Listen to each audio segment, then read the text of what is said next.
We've kind of reached a stage now where most people who have a business or a business idea or have a product or a service that they want to get out there, we know that we're supposed to have a website. We somewhat know that we're supposed to be on social media as well. And some of us know that we should be using online advertisements to help us to promote what it is that we're doing. But how do we actually put this all together to make sense for a cohesive marketing strategy? Well, that's kind of what I want to go really in depth with in this video.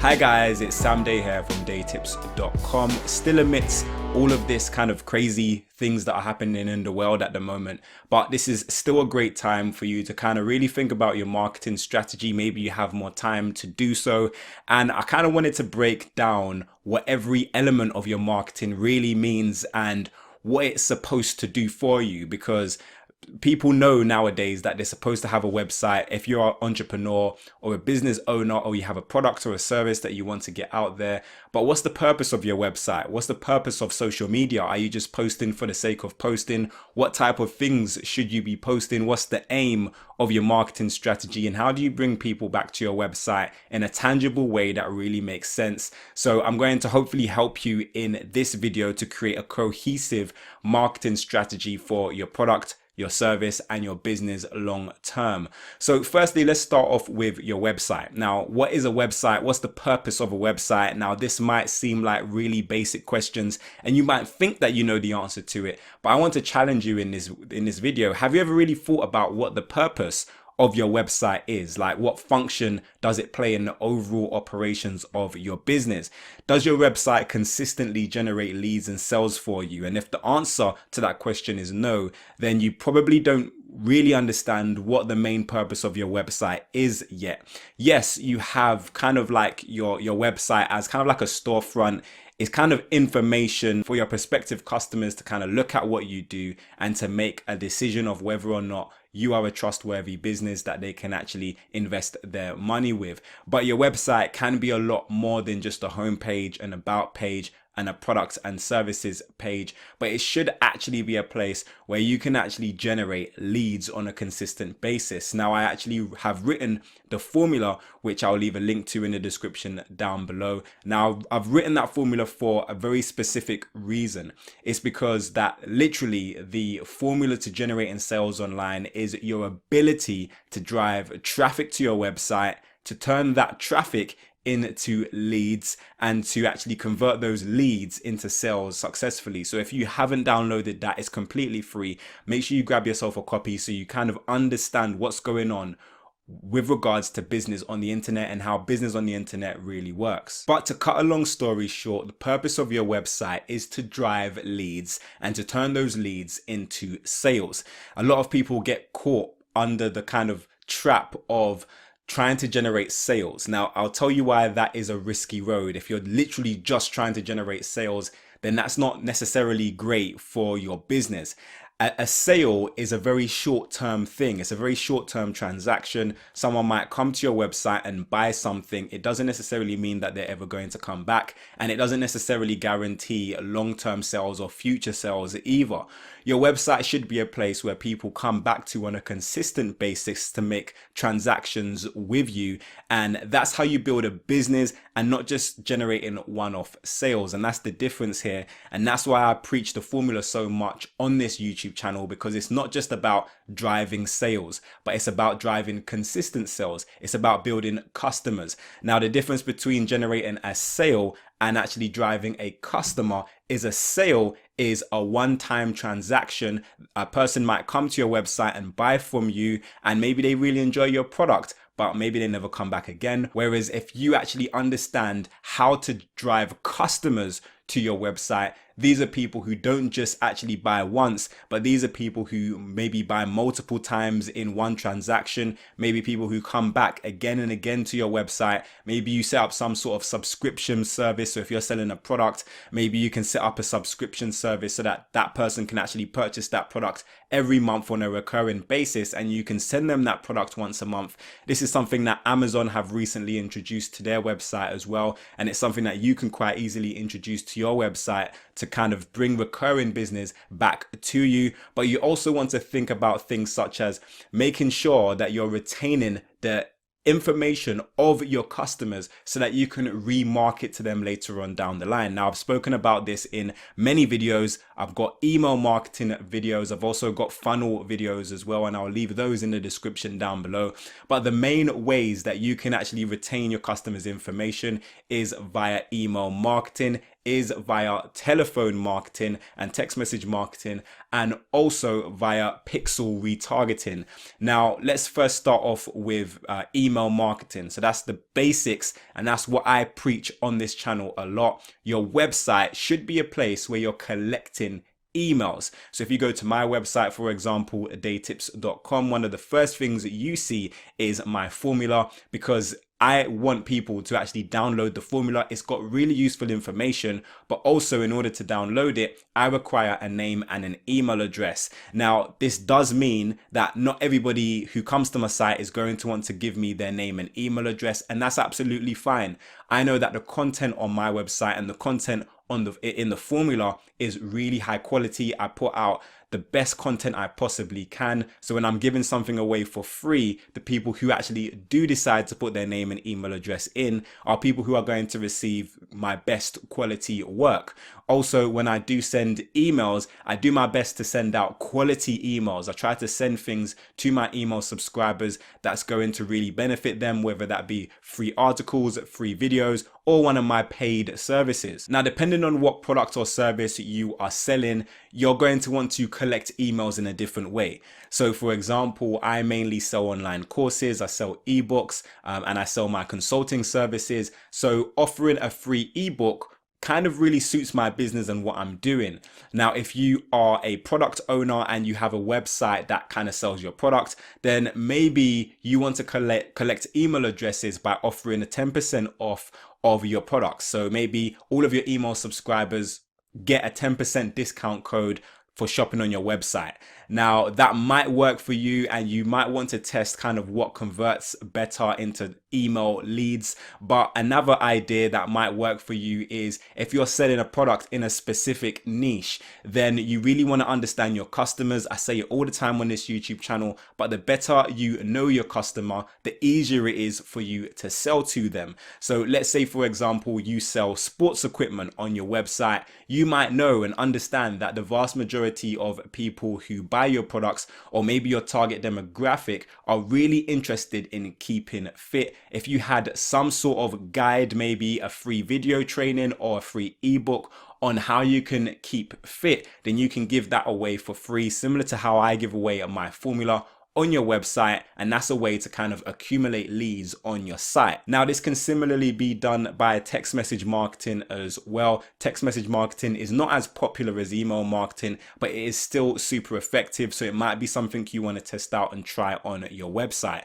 Now, whatever you're doing, just make sure that you're retaining the information of your prospective customers on your website so that you can drive them back to your website again another time down the line. Now, the reason why it's important for you to have an email list, for example, or a text message list, or some way of communicating with people who have recently engaged with your website, is because they are a lot more likely to go back to your website and make additional purchases, or if they haven't even purchased yet, to make their first purchase, if you can actually remind them about your product or your services through your marketing messaging. So for example, I've got a ton of people who visited DeyTips.com, and not all of them may have made a purchase, not all of them may have signed up for one of my products, not all of them may have had a one-to-one consulting with me, but a vast majority of them have left me with their names and email address. So let's say, for example, I put out a new course today. I can send an email out to my list and just let people know that the course is available. Now, these are people who may not have bought the course or may not even have been aware that a course is published on my website. if they didn't sign up to my newsletter. So you want to make sure you create a similar thing for your business. Make sure your website is accumulating leads. And if you don't know how to do that effectively, then ensure that you download the formula and read it thoroughly. Again, a link will be in the description down below. Now let's move on to social media marketing. Now I'm including video marketing in this as well, because I know some of you are doing YouTube marketing. Now it can be really great to kind of have the big numbers, the big views, and so on and so forth when it comes to your social media marketing. And that's great if you're kind of wanting to show off to your friends and your family members, maybe even your colleagues. But when you're trying to run a business, those are known as vanity metrics. You really want to kind of stop thinking about vanity metrics in terms of subscribers and the number of followers and the amount of views you're getting. And you want to look at the numbers that really matter to you. How many of your followers or viewers or subscribers are actually clicking through back to your website? How much traffic is your social media campaign actually driving for you back to your website? And how much of that traffic is converting into tangible leads for your business. So remember, your social media marketing should be sending people to your website, and your website should be doing a good job at converting those people into leads and into sales. So those are the things that are really important. Yes, if you have more numbers, then those numbers could potentially help you to drive more traffic and more leads and more sales back to your business, but it doesn't necessarily mean that. Now, I'll give you an example. In my case, I have loads of videos on this YouTube channel, and some of the videos that perform best for me in terms of views don't necessarily perform best for me in terms of finances or bringing customers and sales back to my business. So how do you ensure that your social media marketing or your video marketing strategy is actually driving the right kinds of people to your social page and also back to your website? Well, it's quite simple. You want to really identify who your target customer is and create content that you believe will resonate with your target audience. So for example, I am a digital marketing consultant. I teach people how to do things such as SEO and creating marketing strategies and email marketing. So I put out content that I know will resonate with my ideal client. So let's say, for example, you are a fitness coach. You might want to put out fitness related videos on YouTube, on Instagram, on Facebook, on Pinterest, wherever it is that you're marketing and promoting your business. And in time, that will attract people who are interested in fitness, losing weight, maybe eating more healthily. And those videos and your content that you put out on social media is targeted to that demographic. Now, over time, you're going to build a following if you're posting consistently. And if those people are engaged with your content and you're giving out valuable content, then it's a lot more likely that those individuals are going to click through to your website when you promote your website and download whatever free giveaway you have or make a purchase of the products that you have. And if you're retaining their name and email address or maybe their phone number, then you can actually have recurring business from them when you send them out promotional messages about maybe discounts that you have on your website, or reminding them to kind of finish their checkouts if you have an abandoned checkout feature on your website. And this is a great way to kind of use social media, not just to gain numbers, but to actually bring clients, customers, and sales and leads back to your website. Now, I do have a number of videos on social media marketing, and I'll leave some links in the description down below. So if you haven't started your social media marketing yet, or if you've started it but you're not seeing the kinds of results that you would like to, then I highly recommend watching those videos. I want to take a little bit of a second to talk about traffic. Now, we've spoken about social media marketing, which is one way to drive traffic back to your website, but essentially there are two main types of traffic. You have free traffic and you have paid traffic. Now, underneath the category of free traffic, you mainly have social media, but you also have search engine optimization. I've done a two-part series that's really in depth with regards to search engine optimization, and those links to those two videos will be in the description down below. That will take you through more or less everything you need to know to get started with search engine optimization. However, you want to make sure that your website is well optimized for search. What exactly is search engine optimization? Well, let's say, for example, you are looking for a new gym in your local area. You might go to Google and type in gym in my local area, and whatever kind of comes up is probably going to be one of the gyms that you choose. We rarely ever go to page 2 or page 3 or page 4 of Google. when we're searching for a product or a service or a solution to a problem that we have. So it's important for you as a business to make sure that you're showing up in the major search engines such as Google, Yahoo, and Bing for the keywords that are important to your business, whether that's local search terms such as a cafe in my area, if you are a cafe in a specific area and you want to show up, or whether you are a business that's more national and you want to show up maybe for fitness DVD or something like that. You want to make sure that you firmly understand what keywords are important for your business that you want to show up for, and you want to make sure that you optimize your website in the right way so that you're on track to ranking for these keywords. Now, SEO is super important because it's a way to drive consistently free traffic back to your website. And not only that, but search engine optimization is also intent-based searching. So when someone is going onto Google, you're not actually having to, outright try and convince them to click on your link, because they are searching for a solution. So they're normally searching to find something, find a solution to a problem that they have, find a product, find a service. And if they stumble across your website for that reason, they are a lot more likely to convert into a lead or a sale. So that's why SEO traffic is super valuable and it's super important. And it's definitely something that you should be looking into. Again, I will leave links in the description down below to a lot of my SEO playlists, which kind of explain what SEO is in more depth and how you can use it as a part of your overall marketing strategy. But I want to go on and speak about paid marketing, because paid marketing is really important as well. Search engine optimization and social media marketing, they can take time before you really start seeing any kinds of tangible traffic and tangible results, whereas you can kind of get instant results when using paid marketing. Now, don't get me wrong, this does not mean in any way, shape or form that paid marketing is easy. It actually takes time, and you really need to understand your data and what that data means with regards to actually tweaking, optimizing, and making your paid campaigns better.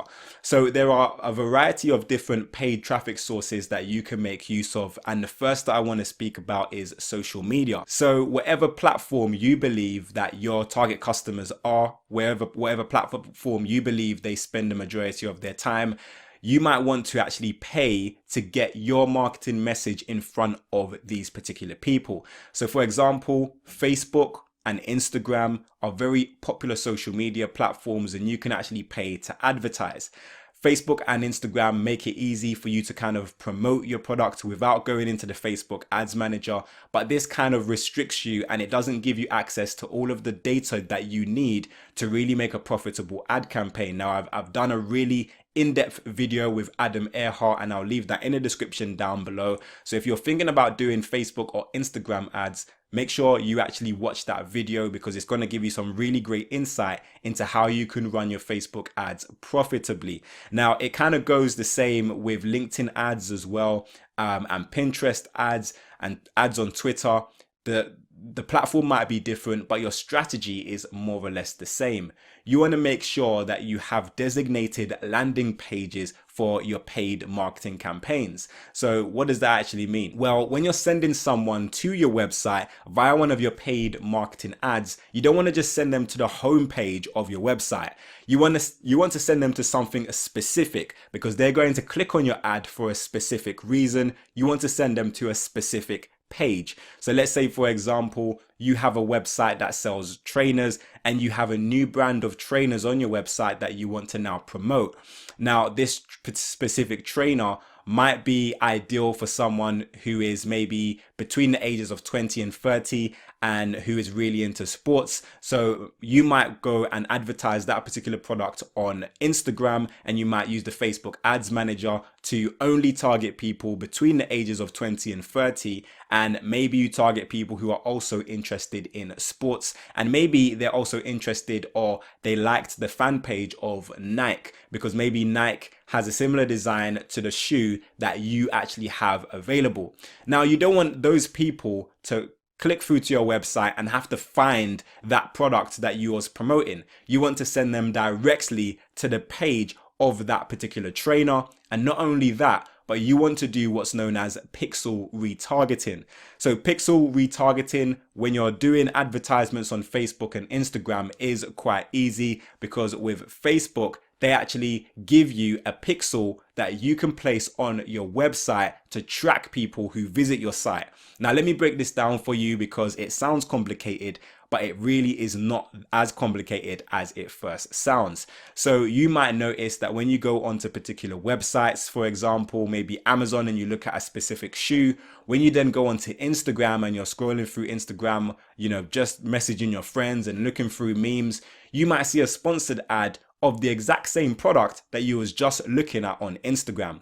This is because websites such as Amazon understand touch points, and they understand that you might not make a purchase the very first time you come to their website, but that doesn't mean that they can't kind of track you elsewhere on the internet, and maybe you might make a buying decision later on down the line. So you can actually use the Facebook pixel to place on your website and on the web on specific web pages on your website, so that even if someone clicks your advert and doesn't make a purchase the very first time they actually land on your site, they might make a purchase when they see that advert again on Instagram or on Facebook or elsewhere on the internet. So doing pixel retargeting can be really important for you. Now, not only is pixel retargeting important, but also you want to make sure that you're testing your campaigns as well. So let's put Instagram and Facebook to one side, and let's say you're targeting entrepreneurs or business people or people who are in a higher level in their particular job. You might actually want to advertise on LinkedIn.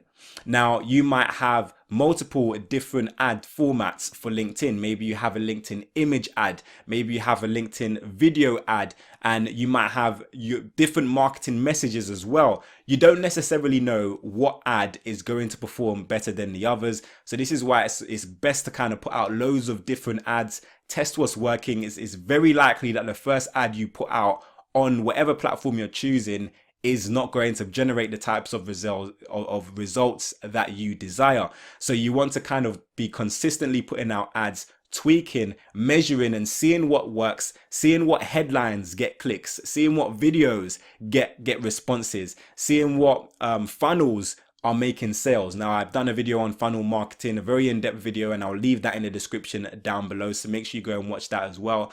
But essentially, whatever platform you're using to actually promote your product or your service via paid marketing, you want to make sure you're sending people to designated landing pages, and you want to make sure you're testing different ads as well, because you're not sure which one is going to work yet. So you want to test different landing pages, you want to test different titles, you want to test different ad formats to see what works. And when you find what works, then you can actually really run with that. But up until that point, you're kind of testing and measuring data. Now, I actually have a video on why you should not run paid ads, and I'm kind of contradicting myself, but it's not that you shouldn't run paid ads, but you should run paid ads properly. And I'll leave that video in the description down below, because that kind of breaks down the kind of things that you want to make sure you're doing before you run paid ads and potentially lose money. So this is part 1 to the ultimate business marketing strategy. I will be doing a part 2 soon, but I really want to get you guys feedback before I put that video out. So if there's anything that I've missed off of this video that you're trying to accomplish and do with your website, then make sure you do leave me comments in the comment section. I'm trying to help as much of you as possible, so when I do put out that next video, I can kind of include your questions in that video as well to the part 2 of this. But I really do hope that this video has brought you some sort of value and helps to push you kind of closer towards building a marketing strategy that's really going to not just generate you sales, but actually consistent customers who buy from you again and again and again. If this video was helpful for you, then please click the like button down below and make sure you share this video with a friend. If you have any additional questions or comments, then leave them for me in the comment section. But until next time, watch some of my other great videos. Make sure you subscribe to this channel for more awesome business related content. Have a great day. Make sure you download the formula, and I will see you soon.